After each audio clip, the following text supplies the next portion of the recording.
Hello, pod racing fans and speedrunners alike, to another tutorial video for Star Wars Episode 1 Racer. This time we're going to be going over the 3 qualifier tracks and what to look for in all of them for the 25th anniversary tournament, those being Vengeance, Zugga Challenge, and Sebulba's Legacy.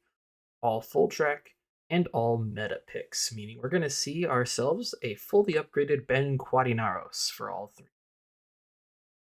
What to look for in this video. There's going to be 3 different timestamps down below, one for each of the actual sections that we'll be going into, so Vengeance, Zugga, and SL. I'm going to be going over the different TFPS setups that are viable within the tracks, some different specific strategies that you can do in terms of lines and easier versus more difficult lines, so different heat pattern things, most important knowledge about each track, that type of stuff, and also some qualifier specific strategies for the time spans that we have to work on each track. So let's go ahead and get right into it, starting off with Vengeance. So the way we're going to do this is we're just going to have the world record for each video, since it's just me critiquing my own videos essentially for all 3. For this first section here,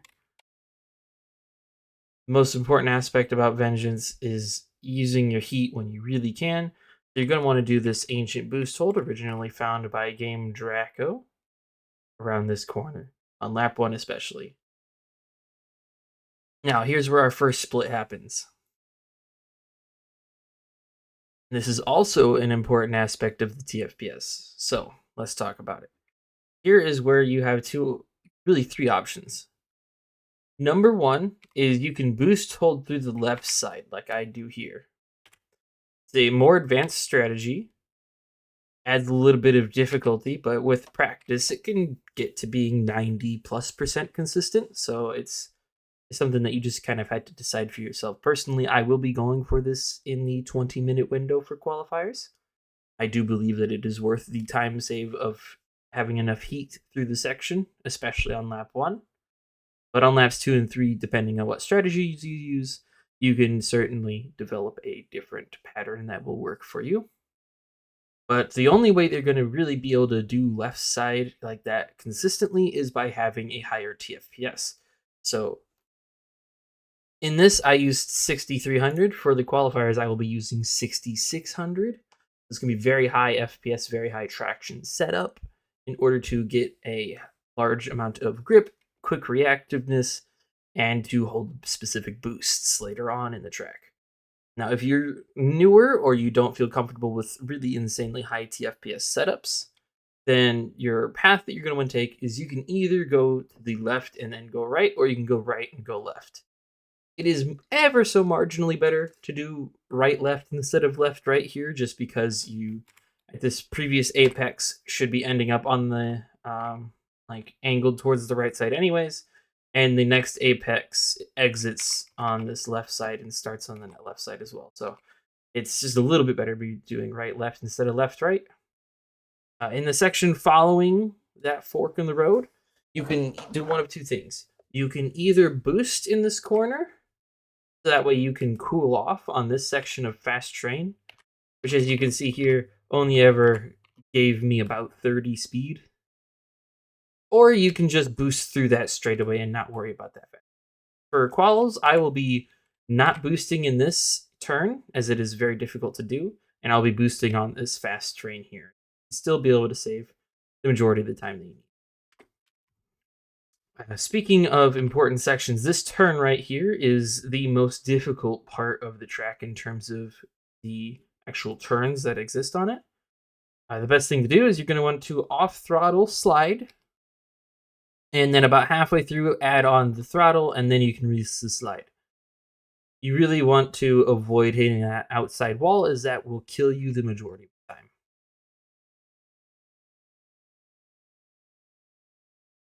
All right.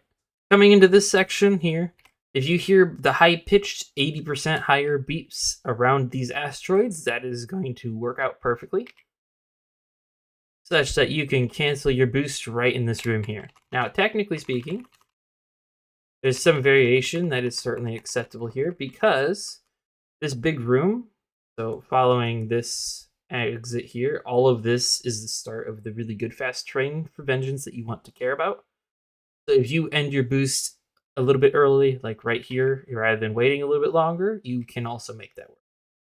I've always aimed for the laser, but as long as you're not boosting through in this section, you'll be fine. Now, a lot of people like to complain about the actual asteroid patterns in Vengeance and this laser here, so let's go ahead and discuss what my strategy is for that. So firstly, this floor here, I try to keep it as the floor for the majority of this opening section. So like I want to maintain where I'm facing. So you can see this same face stays basically directly beneath me throughout this whole section here. There's two ways that you can move around in the tube other than just your normal controls. So normally you would just think of strafing because you turn left and right when you on normal ground, but you strafe when you do that. So it's like the first thing you try. But you also have pitch up and pitch down to move up and down vertically within the tube. This will be pretty weak at 6600, so do keep that in mind.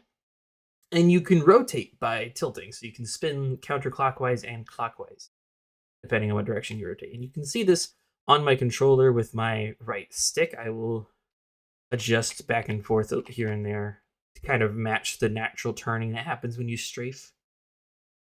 When it comes to this next part, I don't care about pitch, I don't care about rotating, I care about going to the strafe left direction around this laser. It is what I've found to be the most consistent way to do it, but keep in mind this is relative to that same floor.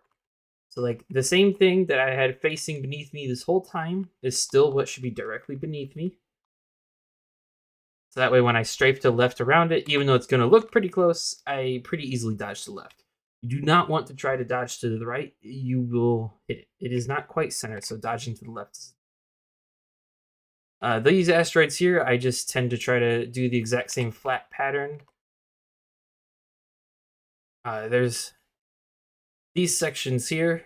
You want to go to the bottom left of this one, and I say bottom left relative to this direction. So I'm trying to keep the floor relatively in the same spot every single time, so that way I know exactly what rotation I'm looking at. I try to reduce my rotation as much as possible with counter tilting. I do want to talk about one other thing in this section, though, which is the fact that I boosted here. My current strategy is a little bit different. It has better cues. So what I'm doing now, instead of this, is I'm starting my boost at this rock right here, this asteroid. So I'm going to start it here, and I end it right after this one. It's a little bit easier on the visual cues. And the reason that you want to do that is such that you can cool off all the way until right before here. So then you're going to want to boost basically as you get to this. And that'll give you the maximum amount of fast train usage that we currently have strategies for in terms of the big tunnel. And this will get you the capacity to get as low as this 301 technically. Now, there are some other options. The easier option that can still produce a low 302 would be to, instead of boosting earlier, start your boost right as you get past this. So if you had cut your boost off at this laser, right, so you cut it off here, then you can make it all the way until right here without needing boost. Then you can start your boost. Next thing, when you come out from around the bottom left of this asteroid, you're going to want to maintain this rotation such that you are parallel with the lights should be on the left side, and then you are parallel with these pillars. When you fly over them and you're boosting through this section either way, you're going to want to hold nose down, strafe to the left, and then you're going to spin yourself to the right. That'll get you right around this asteroid every single time, and it'll dodge the first two just fine as well. Now, of course, if you have Fud sang along with you, he will clear out this asteroid for you for laps 2 and 3, so we will do a little bit of a different pattern to optimize our movement in the tunnel on laps 2 and 3. But you are welcome to do this pattern every time. It is very marginal. Now, let's talk about the next section. The reason why high traction is still the setup that most of us use. So you're going to boost on this right turn, and then on this left turn up here, you're going to want to hold the boost over this. So on lower traction, this can be very difficult to do, especially if you're not doing absurdly low. This boost hold comes back into play if you're on really low traction, but it's much more stable on high traction, especially when we're just trying to do consistent quals strategies. So the way that I do this here is a line that you're not going to want to go for. This is a very inside line and much more inconsistent than the alternative. So let's take a look at an alternative hold that I would have done in the past.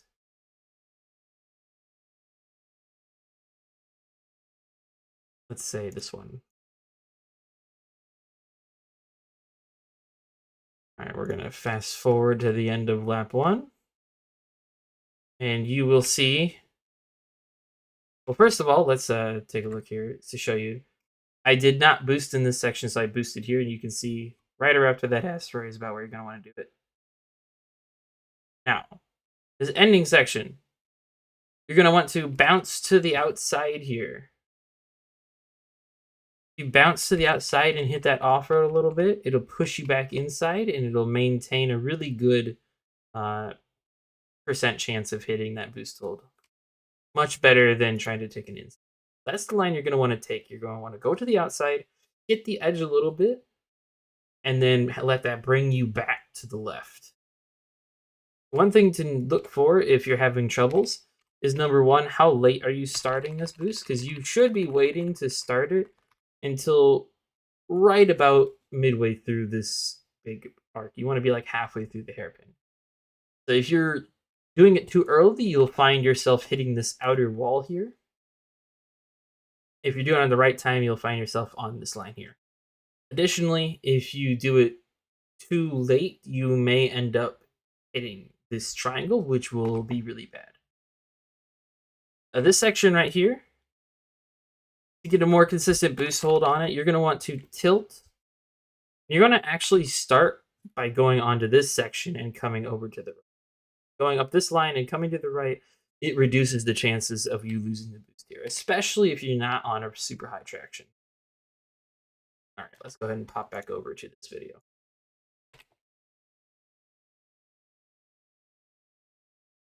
Additionally, you're going to want to release tilt when you're going over the hill.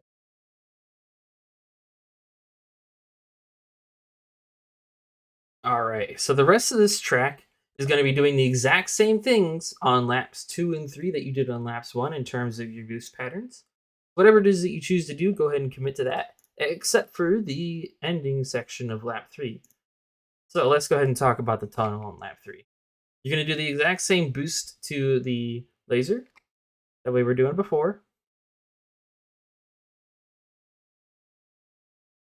And then there's 2 different ways that you can do this. You can either do a split boost, which is what I did here because I was having some inconsistency issues, okay?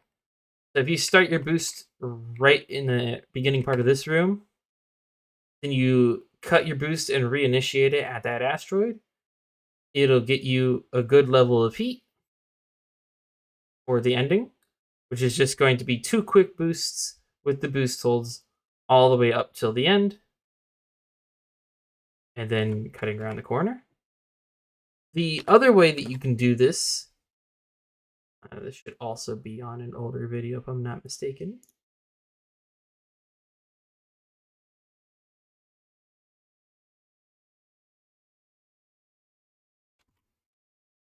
The other way to do this would be to do a singular boost right around the time that you're able to see this upcoming asteroid.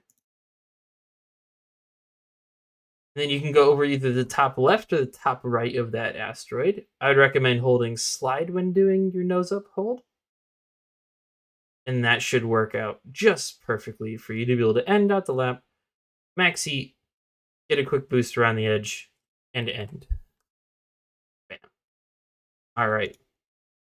If you have any more specific questions about Vengeance that you would like to go over at some point, always feel free to let me know. You can always send me a message or comment on this video. We can go over another Vengeance. But for now, we are going to move on to Zugga Challenge. All right. So we're going to take a look at the 414.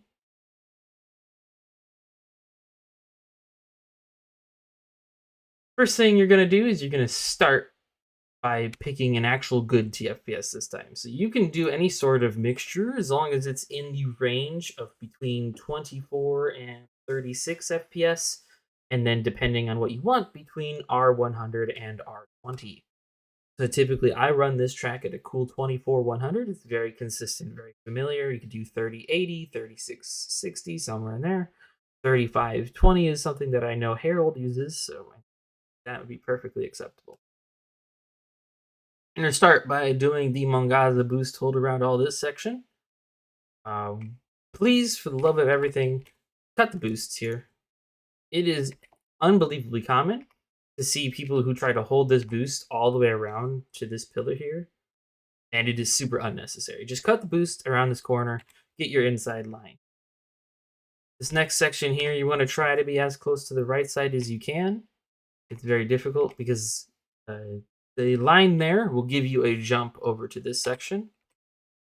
You want to try to land at the very top such that you minimize your bouncing, but if you do get a bounce, there's no reason to be upset about it. Then you're going to want to boost through that middle section here. So you're going to keep left, go through the middle of the treads, and go through the middle of the treads again. A quick note about this part is you want to stay outside of this imaginary wall here because it is not... Oh, I can use me. You want to stay to the outside of this wall because it is deceptively easy to hit the invisible.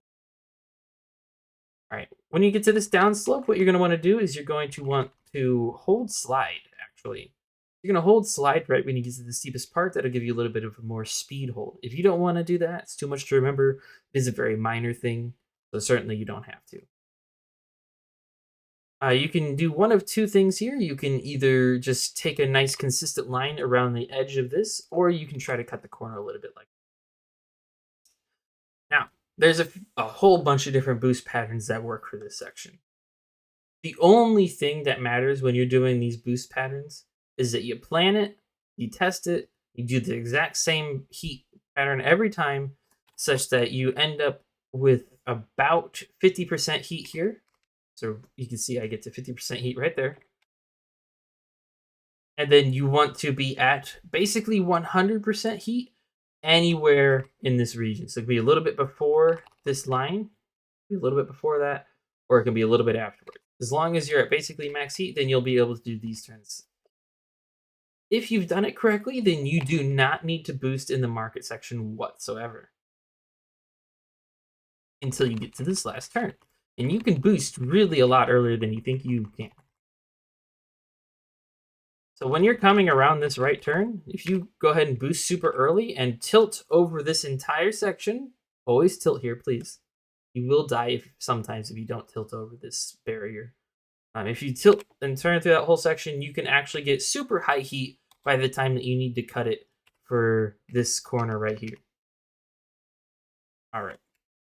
So if you've done this all correctly, you should have over 50% heat before you even get to the tunnel.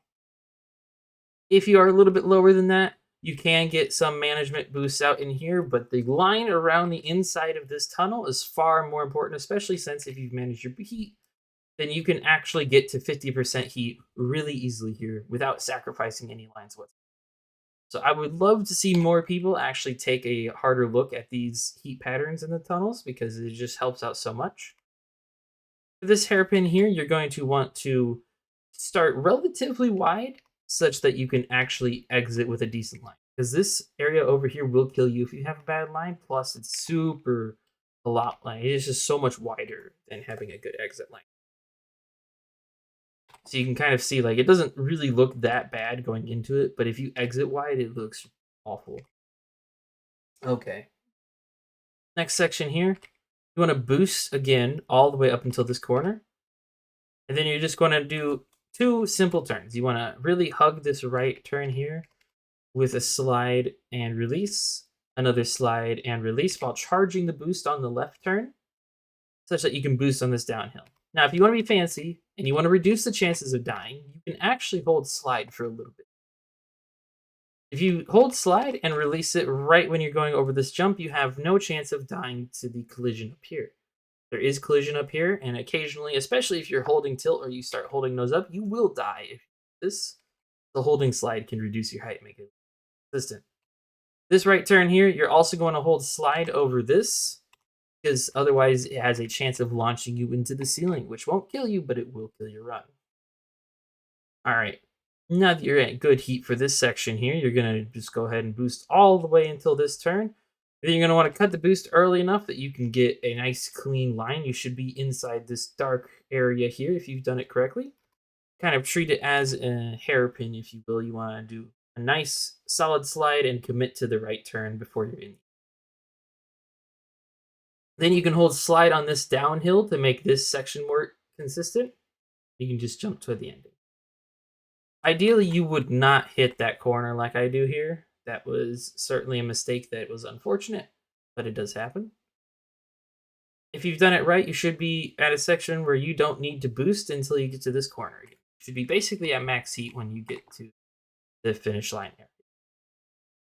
You can see really high heat coming to this corner. And then you're going to repeat the exact same thing for lap 2 all the way up until the end. So everything we already talked about is still going to apply until we get to the ending section. Now, depending on how fast you've been going, you'll either have the dozer way down here like I do, or the dozer will be starting to come up the hill. If you have the dozer down here like I do, then all you're going to do is you're just going to jump and hold nose up. So you're going to come to this corner. You're just going to hold nose up this whole time, and you should clear it with ease. Very consistent and very easy. Now, if you do have the dozer a little bit higher up, you're going to really want to hug this right side such that you can go around the tread. So like if it's way over here, you're going to want to hold this right side. You should still be able to jump over it. You shouldn't be super far up, but being to the right will help you with your consistency. All right. And now, for the fun times, we get all the way to lap 3. So lap 3 dozer, there's a whole bunch of range to where this can be. If you're on my type of pace, then this is actually the easiest pace that you'll see for doing this. It'll be really an easy position, almost like what some people's lap 2 dozers will look like. And you can go straight through the right side, and you can even get out a boost if you want to. It is entirely up to you. You're just going to treat it like a hairpin still. Commit to the right. I actually did this a little bit wide here, so I almost lost the run. As you can see, I kind of closer. You want to try to imagine trying to get onto this right wall. Aim to get onto the wall almost, and that'll make your life a lot easier. Now, what most of you are probably here for is what's the case when it is actually not this easy, right? So let's go ahead and take a look at an older run. This is about 2.5 seconds slower pace at the end. So we're going to take a look at how we handled the dozer section back then. It should be exactly the same in terms of going to the right of it, but you can actually jump over it. So if you're having issues getting it far enough to the right, then you can hit this hill and make it over. You want to tilt before you jump, and it should give you enough height to clear it if you're around 417. Maybe even low 418. You should be able to clear just fine. And then now, let's take a look at yet another run. 418,958. This is a very old video for me now. Let's take a look at this dozer section. So you can see I really treated this like a hairpin, very excessively so, and was able to get onto the wall. So you can still get a 418 and get around it. But that is about the extent of when that works. So you have all the way, if you can get to sub 419 pace, you will be able to dodge to the right of the treads. Really try to treat it like getting on a wall. But if you start going any slower than that, then you're going to find yourself in a situation where you really can't get around the dozer anymore. And in the event that that is the case, then you're going to need to climb the wall. You can no longer just go around it. You literally have to climb the wall. So this works for sub 420 pace. There's only about a 1 to 2 second window that this is actually applicable. but it does also work. So if you find yourself just barely too slow to get to the right of it, then you can climb the wall here and get around it. It's not very consistent, would not recommend doing that, but it is certainly an option too. And now, last but not least, let's go all the way back to a really old time and let's see an option for getting around it. Now, this is what we call a bad option. I tried back in the day to force myself to go through here, and you actually can clip through the top of the tread barely. But this is not the best way to do this. This is not consistent. It is not what you should be going for. Instead, what you need to go for is you need to go through the left tread. Let's see if we can find some. Not actually sure who would have gone. Perhaps a Metallica run will tell us. Apologies for not having this prepped ahead of time. Oh, Metallica did what I did there. Okay. Find the wall.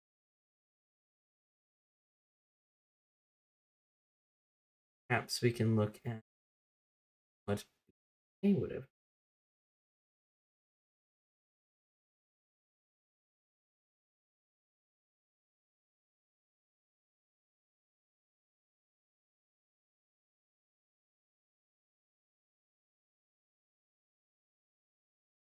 All right. So what you're going to want to do is you can break and go through the center here. Or if you look, you can go to the left here. You can actually tilt, go through the left tread without needing to break, and stay tilting until you exit. You can hold, slide, and turn to the right this whole time. Do not intersect with this middle part at all, and just stay in the tread because this is not actually a colliding surface, so you can go through the left bit and not have any issue. You're gonna want to tilt when you exit, you'll get through it. So those are the different methods of handling the Zugga challenge ending. If you do manage to get to a part where you can actually use really high heat, then you're going to want to set yourself up for getting to max heat by. All right. So again, I understand that that ending section is very difficult to understand for people. It gets being a pain, especially since you never know what pace you're going to be on if you're getting newer to it. But yeah, if you have any specific questions, you're more than welcome to shoot me a DM or a comment for this part or directly. Okay. And then let's go ahead and head off to our last track for qualifiers. We're going to be taking a look at a Sebulba's Legacy.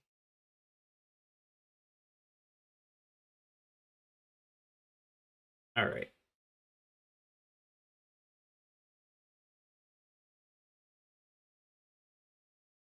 Let's go ahead and start by taking a look at the world record run again. One thing to note is that you're going to not boost before you get to this turn. You're going to hold nose down and complete the turn before boosting. Doing a boost before that turn is actually worse for your overall heat. You're going to want to cut the boost early enough here that you're able to get a nice clean line here and make sure that your exit is pointed directly at this white here. Cut the boost early enough that you can get nice close line to this wall. I personally like to cancel it without off throttling, so you can do a half throttle boost cancel, or you can break cancel that. Then you're going to hold the boost up near to the top of this section, and you're just going to slide turn or off throttle slide turn. You're going to treat it as it is, which is it's a hairpin. You want to exit with a nice clean line to the right, such that you can turn to the left without any problem. If you do that inside turn left, then you do not need to hold nose up to survive this incline. But if you do, you're going to need to hold nose up. Now, here's the section that determines our TFPS.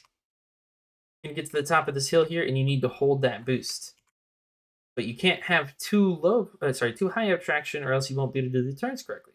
So the recommended and most common FPS and traction setup is doing 50-20. And that'll get you around that just fine. Now, here is where we have a branching of options. Number one, if you're aiming for anything below a 150, easiest way to do that would be to cut over where the skip section is, jump straight down for this tunnel, and go around like this.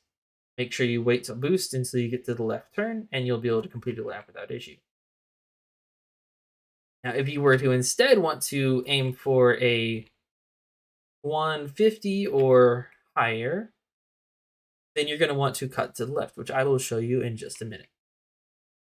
A quick note about this section here, if you're going to be doing this jump, delay the boost until you are off of the collision, because if you do this while you're going over this section here, it can actually cut your boost, and that would decrease your consistency. So wait until you're just barely off of the edge, barely off the lip. You can see I do it only like 2 frames after here, and that'll prevent you from clipping into the ground and boost. All right. Main thing about SL when you do these tunnel strats is keeping a high enough boost that you still end up with a decent heat pattern at the end. So getting out your boost as much as possible in this section will make it really a lot easier. Same lines through all this, so let's go ahead and skip ahead and take a look at how we're doing. So we hold this boost over lap 2 again. We're already at really high heat going into this ending section here. Boost a little bit after the lip like we already did on lap 1. Hug these turns such that you can turn left while boosting, and that'll get you a solid second lap. And now in this section here, you want to end up with a high beep noise right before you cut this boost if you're on really good heat, such that you can boost instantly here and end up at basically max heat for this section. Additionally, what you can do if you really want to push your heat is you can get a low jump like this. And the way that you're going to do that is you're going to go intentionally a little bit wide while holding slide. And this will get you a nice low jump so that you can boost a little bit earlier, squeeze out as much heat out of this ending. Now, it is actually faster at really, really top level to end this third lap and fast laps by going to the tunnel, but it is also acceptable if you just want to get like a little bit slower, more consistent to go around the edge, and you can actually use your heat in a way that's more manageable. So if you're finding yourself on low heat, but you still want to do tunnel strats, don't end with this strategy. You're going to end with the alternative strategy, which let's go ahead and take a look. And that's going to be something that I've actually never submitted to the page now that I think about it. Should be on our legacy folder.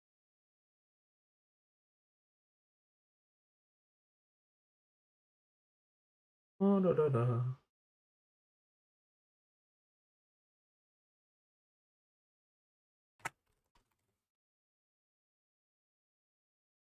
There we go. So if we go ahead and boot this up, you can certainly go faster than this, but it is still a decent example of what you can do. You can cut to the left here and just go around this bowl. And that's a little bit easier and a little bit slower. But you can see you can still get a 149. So if that's something that you're okay with as a time, 149 or a bit slower, then that route will work for you. And you can do that pattern on lap 3 by just doing a boost to the left and then a big boost to the right. And that'll even get you to fire at the ending if you do it really well. I did not do here, but you can fire. So I'd recommend sticking to that top level strat if you're going for a 149, a high 149 or slower. But if you're capable of getting a 149 with this, then you might as well learn it. Additionally, let's take a look at what the consequences of this line can be. So if you're going around this line, you have a possibility of falling off. Now, per our current skips definition, if you fall off more than your pod being a little bit over the lip here,